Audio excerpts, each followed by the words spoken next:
Assalamualaikum teman-teman, semoga teman-teman dalam keadaan yang sehat ya. Jadi sesuai dengan arahan saya di pertemuan sebelumnya bahwa saya akan membuat, video pembelajaran di pertemuan kita yang ke-10, seperti itu. Jadi, nanti ini akan saya upload di YouTube, jadi teman-teman nanti bisa akses.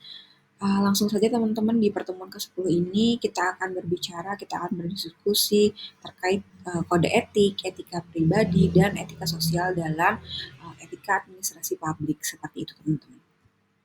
Nah, begini teman-teman, kalau misalkan kita bicara terkait etika sosial, etika pribadi, kode etik seperti itu. Jadi seperangkat nilai dan norma yang mengatur bagaimana aparatur pemerintahan atau kita sebutnya ASN ya, aparatur sipil negara atau P3K atau orang-orang yang bekerja dalam lingkup pemerintahan seperti itu bertindak dalam menjalankan tugasnya. Nah, kode etik sendiri, kode etik, etika pribadi dan etika sosial sebagai landasan, jadi landasan utama membangun tata kelola pemerintahan yang bersih dan berintegritas seperti itu teman-teman. Jadi teman-teman bisa bayangkan apabila ada ASN atau apabila ada pegawai pemerintahan yang tidak memiliki etika atau tidak memiliki kode etik atau melanggar kode etik seperti itu teman-teman. Nah, itu merupakan sebuah contoh yang akhirnya contoh buruk bagi masyarakat. Bahkan yang lebih buruk adalah contoh pelayanan yang buruk terhadap masyarakat. Nah, apabila suatu instansi atau eh, dinas atau apapun lah pemerintahan itu sudah dicap buruk pelayanannya oleh masyarakat. Nah, hal ini menjadi apa? Menjadi hilangnya kepercayaan masyarakat kepada pemerintahan tersebut, kepada dinas tersebut, kepada instansi tersebut, dan kepercayaan kepada pelayanan publik seperti itu teman-teman. Nah, jadi nanti akan kita bahas secara lebih lanjut apa itu kode etik, etika sosial, etika individu seperti itu. Nah, di sini teman-teman, kalau kita bicara mengenai bagan ya, kode etik dalam administrasi publik. Jadi gini bagannya, ada etika. Nah, etika itu ada etika umum, kemudian dibagi lagi menjadi etika khusus, dibagi menjadi dua. Etika dibagi menjadi dua, yaitu etika umum dan etika khusus. Kemudian etika khusus itu dibagi lagi menjadi etika individual dan etika sosial seperti itu teman-teman. Selanjutnya ini, secara sistematis etika dikategorikan menjadi dua bagian, yaitu etika umum dan etika khusus. Kemudian dibedakan lagi menjadi etika individu dan etika sosial seperti itu. Jadi, etika umum ini membahas hal-hal dasar tentang baik dan buruk atau benar dan salah yang berlaku untuk semua masyarakat tentunya seperti itu teman-teman. Jadi etika umum tidak tergantung pada profesi atau situasi tertentu. Misal contoh kejujuran atau keadilan atau tanggung jawab. Misal kejujuran, misal seseorang itu menutupi kesalahannya hanya karena tidak mau ditegur oleh atasannya. Nah, itu kan salah satu bentuk kejujuran, kebohongan, sorry. Jadi itu adalah kita semua tahu bahwa tindakan itu merupakan tindakan yang salah seperti itu. Jadi nggak terserah mau profesinya apapun, kejujuran itu ya antara benar dan salah seperti itu teman-teman.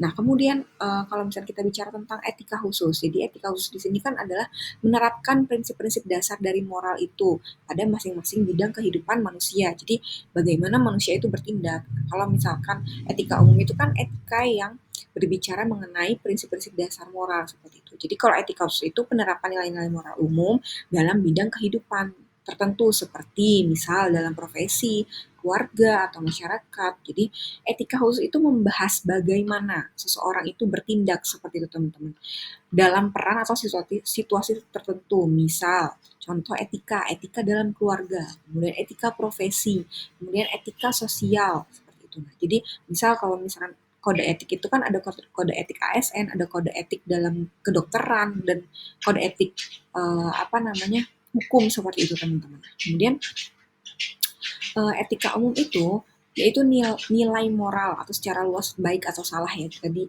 Kemudian kalau etika khusus itu penerapannya di kehidupan nyata dalam pekerjaan, keluarga ataupun masyarakat seperti itu teman-teman. Nah, kemudian kita lanjut ke etika khusus. Nah, tadi etika khusus itu kan dibagi menjadi dua ya. Etika individu atau pribadi dan etika sosial seperti itu teman-teman. Jadi bagannya itu kan etika umum, etika khusus. Kemudian etika khusus itu ada dua lagi, jadi individual pribadi dan etika sosial seperti itu teman-teman. Jadi, misal kalau etika individual itu kan menyangkut kewajiban dan sikap manusia terhadap dirinya sendiri seperti itu. Nah, kemudian kalau etika sosial adalah aturan-aturan atau kaidah dan nilai-nilai yang diberlakukan di lingkungan masyarakat di mana interaksi antar manusia terjadi seperti itu. Contoh etika individual, misal menjaga kesehatan diri sendiri, kemudian belajar disiplin dan bertanggung jawab terhadap waktu, menjaga kejujuran diri seperti itu teman-teman. Jadi etika individual itu menjaga kenapa kok menjaga kesehatan diri sendiri. Jadi kan kita itu bertanggung jawab akan diri sendiri ya, akan diri kita maksudnya. Jadi misal apabila misal kita sengaja kita mengulur-ngulur waktu jam makan seperti itu. Nah, itu kan melanggar etika-etika ya untuk diri sendiri. Karena apa? Etika individual. Karena dampaknya ya apa? Dampaknya ke dalam diri kita sendiri seperti itu. Sama juga halnya dengan bertanggung jawab. Bertanggung jawab itu kan banyak ya. Bertanggung jawab akan waktu, akan pekerjaan seperti itu teman-teman. Nah, bertanggung jawab akan waktu. Misal kita mengulur-ulur waktu dalam pekerjaan. Nah, itu kan yang akhirnya berdampak, sebenarnya berdampak sosial juga ya kepada rekan kerja. Tapi yang lebih berdampak itu ke diri kita sendiri karena akhirnya apa? Akhirnya track record kita itu jelek seperti itu atau kita dinilai oleh HR itu jelek seperti itu teman-teman.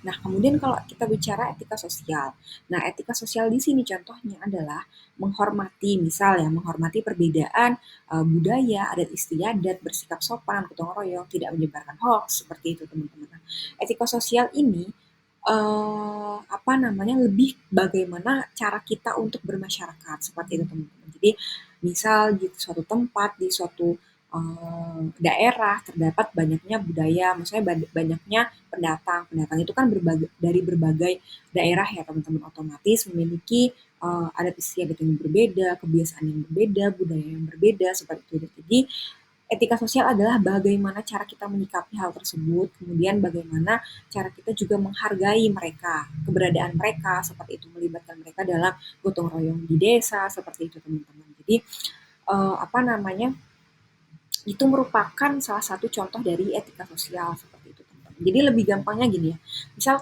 etika individual itu fokusnya jadi tanggung jawab terhadap diri sendiri. Kalau misalkan etika sosial itu fokusnya adalah tanggung jawab kepada masyarakat, tanggung jawab dalam bermasyarakat seperti itu teman-teman. Nah kemudian saya lanjutkan ke kode etik. Di sini kalau kita bicara kode etik, di kode etik itu apa sih? Jadi seperangkat aturan dan standar perilaku yang harus dipatuhi oleh individu dalam profesi atau organisasi. Jadi itu merupakan kalau dibilang SOP, cuman dia itu lebih pakem lagi dalam artian dia lebih eh, hal-hal yang bersifat mungkin benar dan salah juga dan kemudian hal-hal aturan-aturan yang wajib untuk dilaksanakan seperti itu teman-teman. Nah kemudian kode etik sendiri memastikan agar apa? Agar setiap ASN atau pejabat publik itu bertindak sesuai dengan nilai moral, nilai yang sudah ditentukan, nilai yang harus dilaksanakan dan yang harus dihindari seperti itu teman-teman. Kemudian adanya kejujuran, profesionalisme seperti itu. Nah, kalau kita bicara kode etik di Indonesia, itu masih terbatas. Jadi pada beberapa kalangan profesi, misal seperti bidang hukum, kedokteran, seperti itu. Jadi sebenarnya kode etik itu tidak di semua pekerjaan itu ada seperti itu. Misal kalau kita bicara terkait kode etik dalam digital marketing, kan itu belum ada ya. Maksudnya itu dalam artian mungkin di beberapa perusahaan menerapkan SOP-nya sendiri-sendiri, tapi dalam artian kode etik tertulis yang diatur dalam undang-undang seperti itu kan belum ada. Jadi hanya beberapa profesi saja, contohnya yaitu di bidang hukum, di kedokteran, seperti di ASN juga. ASN nanti saya akan berikan foto seperti ada gambar terkait apa namanya etika dalam ASN seperti itu. Kemudian saya lanjutkan. Nah di sini, jadi ada 5 prinsip kode etik teman-teman. Yang pertama itu ada akuntabilitas. Nah di sini akuntabilitas itu adalah berarti seseorang itu bertanggung jawab atas tindakan yang diambil dalam menjalankan tugasnya. Contohnya apa? Contoh misalkan seorang pegawai pemerintahan yang mengelola dana kegiatan desa. Jadi membuat laporan keuangan secara terbuka dan bisa dipertanggungjawabkan jika diaudit seperti itu teman-teman. Jadi apa ya, kalau akuntabilitas itu lebih tanggung jawab seseorang terhadap tindakan atau keputusan dalam menjalankan tugasnya, dalam menjalankan pekerjaannya, seperti itu teman-teman. Nah, kemudian kita bicara yang kedua adalah transparansi. Bicara transparansi itu kan, transparansi itu bagaimana erat kaitannya kita dengan kejujuran. Jadi transparansi keterbukaan dalam proses kerja dan pengambilan keputusan agar publik bisa mengawasi, bisa mengontrol seperti itu teman-teman. Karena tidak menutup kemungkinan manusia itu tempatnya hilaf, pasti ada beberapa hal yang mungkin ada miss atau ada salah. Itu wajar. Yang tidak wajar adalah apabila ASN tersebut melakukan kesalahan, kemudian ditutup-tutupi, dan apabila sudah ketahuan juga tidak tidak berusaha memperbaiki seperti itu. Nah, transparansi di sini contohnya apa? Misal pemerintah daerah mengumumkan anggaran pembangunan jalan melalui situs resmi atau website seperti itu. Agar masyarakat itu tahu dana penggunaannya itu alirannya itu kemana aja gitu. Seperti itu teman-teman contohnya. Jadi di situ itu kan kita bisa lihat ya, misal ada pemerintah daerah itu mengumumkan bahwa di websitenya, biasanya di websitenya yang bisa diakses dengan mudah gitu oleh masyarakat. Itu tuh bisa diakses ketika pemerintah daerah sudah memiliki komitmen untuk men-share, melakukan transparansi anggaran kepada publik. Akhirnya apa? Publik itu menaruh kepercayaannya kepada pemerintah instansi tersebut, kepada pemerintah daerah tersebut. Yang akhirnya apabila publik sudah percaya, kemudian akhirnya masyarakat itu berbondong-bondong gotong royong untuk membangun daerahnya bagaimana agar lebih maju seperti itu teman-teman. Nah, kemudian kejujuran. Kejujuran di sini penjelasannya ya itu adalah berbicara dan bertindak dengan benar tanpa menipu atau memanipulasi seperti itu atau menyembunyikan informasi penting seperti itu teman-teman yang kaitannya dengan ya itu pekerjaan seperti itu. Contoh ya, seorang ASN melaporkan adanya kesalahan input. Jadi kesalahan input data meskipun bisa saja menyembunyikannya untuk menghindari apa? Menghindari sanksi, teguran seperti itu. Jadi ya tadi manusia itu tempatnya salah, tidak tidak apa yang namanya, tidak menutup kemungkinan bahwa ASN itu walaupun sudah diberikan seminar atau apapun namanya juga manusia ya teman-teman, pasti melakukan kesalahan. Bagaimana kejujuran itu bisa mendorong ASN tersebut untuk memberitahukan atau mengumumkan atau melaporkan bahwa adanya kesalahan input dalam pekerjaannya seperti itu teman-teman. Walaupun nanti misal ada sanksi, bisa misalnya ya sanksi ringan ya teguran itu teman-teman. Jadi ya nggak apa-apa, itu kan bentuk dari tanggung jawab kita, tanggung jawab moral kita, bentuk dari integritas kita kepada pekerjaan kita seperti itu teman-teman. Kemudian profesionalisme. Di sini kalau kita bicara profesionalisme adalah bekerja sesuai keahlian. Jadi tanggung jawab, standar yang telah ditetapkan, serta tidak mencampur adukan antara kepentingan pribadi dan kepentingan pekerjaan, kepentingan tugas, seperti itu teman-teman. Contoh, misal seorang petugas pelayanan publik tetap melayani semua warga dengan ramah dan adil, meskipun ada yang bersikap tidak sopan.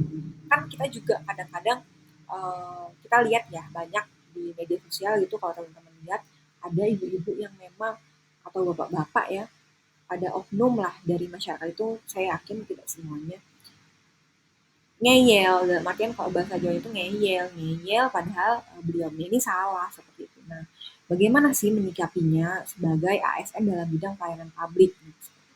Jadi kita tetap profesional teman-teman, kita tetap mengedepankan santunan, kesopanan, SOP yang telah diatur seperti itu teman-teman. Jadi walaupun kita sekesal apapun, kita sedongkol apapun, kita semar apapun, apabila kita berhadapan dengan masyarakat, tentunya kita akan berusaha melayani dengan baik seperti itu. Kita kesampingkan kepentingan pribadi kita, apalagi misal pelayanan publik itu, misal orang yang kita layani itu ternyata orang yang sempat berkonflik dengan kita. Nah, hal itu kan menjadi tantangan ya bagi kita. Kita kan pasti punya ego dalam diri kita, tapi bagaimana caranya kita untuk meredam itu semua dan mengedepankan yaitu tadi profesionalitas kita dalam bekerja seperti itu. Nah, kemudian yang terakhir adalah kepentingan publik.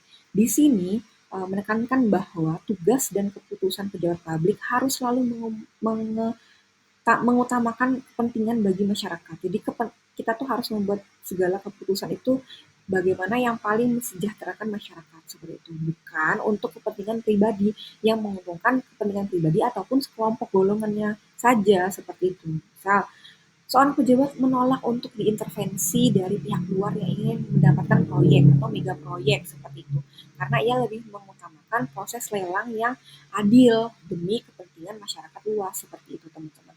Kan nggak menutup kemungkinan juga orang yang meminta jatah proyek tersebut kompeten, perusahaannya kompeten dalam membuat misalnya jalan, apa namanya fasilitas umum seperti itu teman-teman. Jadi kepentingan publik itu adalah bagaimana seorang pejabat publik itu membuat keputusan yang mana mengedepankan kesejahteraan masyarakat, kepentingan publik dibanding kepentingan pribadi dan golongannya seperti itu. Kemudian kita masuk di sini ya di implementasi kode etik. Di sini ada kode etik, kemudian ada komitmen. Jadi komitmen kita untuk menjalankan etika atau mengedepankan menjalankan kode etik tersebut, kemudian implementasinya bagaimana, kemudian dimonitoring. Dimonitoring itu dalam artian bagaimana sih penerapannya, apakah dalam penerapannya itu terdapat pelanggaran, apakah dalam penerapannya itu terdapat hal-hal yang dirasa harus dievaluasi seperti itu. Nah, kemudian setelah monitoring di konsensus, konsensus itu artinya bagaimana misal kita sudah melihat hasil dari monitoring itu, bagaimana tindakan yang harus diambil, kemudian ke depannya itu seperti apa saja yang harus diperbaiki, kemudian apa saja yang harus ditambah dan dikurangi seperti itu teman-teman. Nah kemudian saya lanjutkan. Nah di sini ketika kita bicara terkait implementasi kode etik ya, di sini kan ada pembuatan dan penerapan kode etik bagi ASN, kemudian pembentukan lembaga pengawas etika administrasi publik. Nah, kemudian ada penegakan sanksi bagi pelanggar kode etik. Nah, ini teman-teman. Jadi, setelah pembuatan penerapan, kemudian pembentukan lembaga pengawas etika administrasi publik, kemudian ada penegakan sanksi. Jadi di sini ada sanksi bagi yang melanggar kode etik khususnya ASN ya. Nah, kalau misalnya kita bicara kode etik ASN itu kan pedoman sikap, tingkah laku, dan perbuatan ASN dalam melaksanakan tugas. Nah, di sini juga sudah diatur dalam Undang-Undang Nomor 5 Tahun 2014 tentang ASN menyebutkan bahwa ASN sebagai profesi berlandaskan pada prinsip kode etik dan kode etik perilaku seperti itu. Nah, di sini teman-teman bisa lihat ya, ada beberapa kode etik pegawai ASN, ada 12. Nah, teman-teman nanti bisa pelajari lebih lanjut mengenai apa saja nih yang diatur dalam kode etik ASN seperti itu, teman-teman. Kemudian di sini juga ada ASN berakhlak. Nah, di sini Employee Value Proposition. Di Employee Branding ASN itu bangga melayani bangsa ya, karena kita dalam bidang pemerintahan, bagaimana cara kita melayani masyarakat. Jadi yang kita layani itu harus merasa sejahtera, harus merasa puas dalam pelayanan yang diterima seperti itu. Nah, di sini ada kompeten. Kompeten artinya adalah kami terus belajar dan mengembangkan kapasitas. Kapasitas itu dalam artian kita misal ya ASN itu terus belajar, terus datang ke seminar-seminar, mengadakan seminar, kemudian mengadakan FGD, bertukar pikiran dalam artian apa? Untuk meningkatkan kompetensi, meningkatkan literasi juga, meningkatkan channel-channel seperti itu teman-teman. Kemudian harmoni, kami saling peduli dan menghargai perubahan dalam artian kita bekerja di tempat ASN itu kan harus apa namanya mau ya ditempatkan di mana aja, di lingkungan apa saja. Jadi seperti itu harus menghargai segala perubahan. Kemudian loyal, jadi berdedikasi, mengutamakan kepentingan bangsa dan negara. Adaptif, harus bisa beradaptasi dalam lingkungan apapun, dalam kondisi apapun, dan dengan perubahan yang sedemikian rupa, dengan dinamika yang sekarang yang kemudian dinamika yang berubah-berubah seperti itu teman-teman. Kemudian kolaboratif. Jadi membangun kerjasama yang sinergis, dalam artian sinergis itu pemerintah itu kan tidak hanya bekerja sama antar pemerintah saja, bisa dengan mitra swasta, kemudian LSM, seperti itu teman-teman. Kemudian berorientasi pada pelayanan, jadi pelayanan memberikan pelayanan yang terbaik untuk rakyat Indonesia, seperti itu teman-teman. Kemudian akuntabel, akuntabel ini kami memegang teguh kepercayaan yang diberikan. Jadi artinya jika diberikan jabatan atau diberikan mandat amanah ya harus dijalankan sebagaimana mestinya seperti itu. Kemudian kalau kita bicara terkait sanksi tadi ya pelanggaran pada etika ASN. Jadi di sini juga sudah diatur ASN yang melanggar kode etik dapat dikenakan sanksi administratif berupa hukuman disiplin yang mengacu pada PP atau Peraturan Pemerintah Nomor 94 Tahun 2021 tentang disiplin pegawai negeri sipil. Tingkat hukumannya itu terdiri dari 3. Yang pertama adalah disiplin ringan, sedang, dan berat. Nah, kalau misalnya kita bicara disiplin ringan, itu kan berarti contohnya ya teguran lisan dan tertulis seperti itu. Nah, kemudian kalau disiplin sedang itu bisa kayak contohnya ya penundaan kenaikan gaji berkala. Nah, kemudian penundaan promosi, pemindahan dalam rangka penurunan jabatan. Teman-teman pasti lihat ya, banyak ada kasusnya. Bisa lihat di media sosial, bisa lihat di koran-koran juga, itu bahwa yang melanggar aturan itu biasanya dimutasi, teman-teman. Dimutasi ke daerah-daerah yang aksesnya itu lebih sulit seperti itu. Nah, itu salah satu contoh hukuman disiplin sedang seperti itu. Nah, kalau misalkan hukuman disiplin berat ini yang sudah puncaknya ya. Jadi itu bisa pemberhentian, pembebasan dari jabatan. Artinya ya udah dipecat seperti itu, diberhentikan. Kemudian yang kedua adalah pemberhentian dengan hormat tidak atas permintaan sendiri. Misal kesalahannya itu merugikan diri sendiri yang mana akhirnya mendapatkan citra yang buruk ya itu bisa pemberhentian dengan hormat tidak atas permintaan sendiri. Kemudian selanjutnya adalah pemberhentian dengan tidak hormat. Ini teman-teman pemberhentian yang tidak hormat itu kalau misalkan teman-teman nauzubillah ya teman-teman bisa lihat ada ASN yang terlibat judol, polisi-polisi yang terlibat judol seperti itu pemberhentian dengan tidak hormat teman-teman karena merusak citra instansi seperti itu. Nah, kemudian dari sini teman-teman ketika teman-teman sudah bicara terkait kode etik, kemudian etika sosial, etika pribadi, etika individu.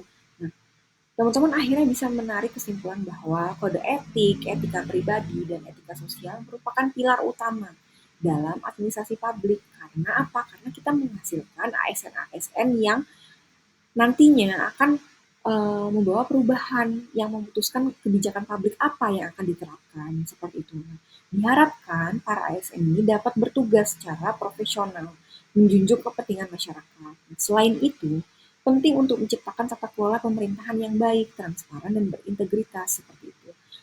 Kita ini membangun etika, menerapkan etika yang baik itu supaya apa sih teman-teman? Supaya publik itu percaya bahwa kita itu mampu dan kita itu sungguh-sungguh dalam melayani masyarakat seperti itu teman-teman. Jadi di sini saya harap teman-teman bisa paham ya apa itu kode etik, etika pribadi, etika sosial dan kemudian ada sanksi-sanksi yang terdapat dalam peraturan pemerintah tadi yang sudah diatur seperti itu. Jadi pemerintah sudah mengatur kode etik ASN itu seperti apa. Ada 12 tadi. Kemudian sanksinya seperti apa, ada hukuman disiplin ringan, sedang, kemudian berat seperti itu. Nah, saya harap teman-teman juga nanti kelak ketika sudah menjadi ASN atau teman-teman sudah menjadi profesi yang lain, teman-teman tetap mengedepankan etika teman-teman. Karena etika itu bukan hanya eh, apa namanya bermanfaat bagi teman-teman juga, tapi bermanfaat bagi masa depan teman-teman seperti itu. Apalagi teman-teman bekerja di bidang pemerintahan. Etika itu perlu bagaimana kesopanan santunan kita dalam menjunjung keharmonisan kepada senior, kepada atasan seperti itu. Nah, itu nanti akan membawa kebaikan kepada apa sih? Kepada teman-teman sendiri, teman-teman itu akan balik ke teman-teman sendiri seperti itu. Jadi, saya harap teman-teman sudah paham apa yang telah saya jelaskan seperti itu. Uh, Sampai sini, kalau begitu saya akhiri perkuliahan kita, video ajar ini. Saya harap teman-teman sehat selalu, tetap semangat. Assalamualaikum warahmatullahi wabarakatuh.